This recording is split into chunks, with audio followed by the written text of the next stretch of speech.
நீ செபிக்கிற பொழுது வருமானங்கள் உன்னை தேடி வரும். நீ செபிக்கிற பொழுது வானத்தின் மதுகள் திறக்கும். நீ செபிக்கிற பொழுது உன்னை வெற்றி உள்ளவர்களாக கர்த்தர் மாற்றுவார்.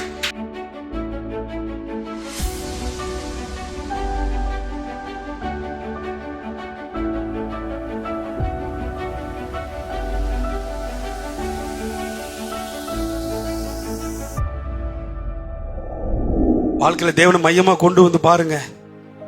நான் சொல்றேங்க, தேவனை மையமா வைத்து வாழுகிறவர்கள், தேவனை மையமாக வைத்து ஜெபிக்கிறவர்கள், ஜெபத்தை பிரதானமாக அற்புதமாக எண்ணுகிறவர்கள், வாழ்க்கையை ஜெபத்திற்கு அர்ப்பணிக்கப்பட்டவர்கள், ஜெபமே என் உணவு என்று, வார்த்தையை என்னுடைய மருந்து என்று வாழுகிறவர்கள் இந்த உலகத்துல வேற எதற்கும் இடம் கொடுக்க மாட்டாங்க.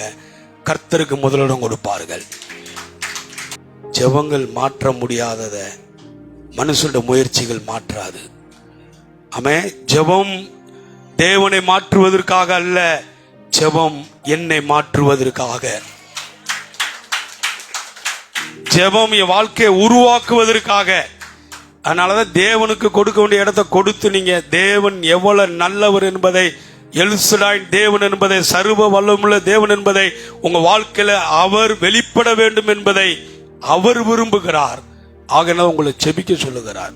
நீங்க செபிக்கிற பொழுது உங்க இடம் அசையும்.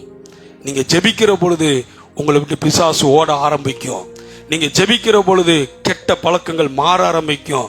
விசுவாசத்தோடு கூட தனிப்பட்ட தேவன் சொல்லி கொடுக்கிற இடத்துல உட்கார்ந்து முழங்கால் படியிட்டு ஜெபம் பண்ணி ஸ்தோத்திரம் பண்ணுகிற பொழுது உன் குடும்பத்தில் இருக்கிற கட்டுகளை பரிசுத்த ஆவியானவர் உடை தெரிவார். ஆமென். அல்லேலூயா. நீ செபிக்கிற பொழுது வருமானங்கள் உன்னை தேடி வரும். நீ செபிக்கிற பொழுது வானத்தின் மதுகள் திறக்கும். நீ செபிக்கிற பொழுது உன்னை வெற்றி உள்ளவர்களாக கர்த்தர் மாற்றுவார். நீ செபிக்கிற பொழுது உன் பிள்ளைகளுக்கு நல்ல படிப்புகளை கர்த்தர் கொடுப்பார். கடன் தீரணும், சமாதானம் வரணும், சுகம் வரணும், தேவன் வாழ்க்கையில கிரியை செய்யணும், தேவன் எவ்வளவு வல்லமை உள்ளவர் என்பதை உன் ஜெபம் நிரூபிக்கணும். உன் வீட்டில் இருக்கிற ஆண்டவர் நீ எவ்வளவு பெரிய ஆள் என்பதை, தேவன் வாழ்க்கையில இருக்கிறார் என்பதை உன் ஜெபங்கள் நிரூபிக்கணும். அவர் நேற்றும் இன்றும் என்றும் மாறாதவர், வானத்தையும் பூமியும் படைத்தவர், சர்வ சிருஷ்டிக்கு எஜமானர், அவர் தான் உண்டாக்கினவர். அவர் நம்மோடு எனக்குள்ளாக உங்களுக்குள்ளாக வாசம் பண்ணுகிறவர், எனக்குள்ளாக வாசம் பண்ணுகிறவர். அவர் எவ்வளவு வல்லமுள்ள தேவன் என்பதை என்னுடைய ஜெபங்கள் நிரூபிக்க வேண்டும். கரங்களை தட்டுவோம்.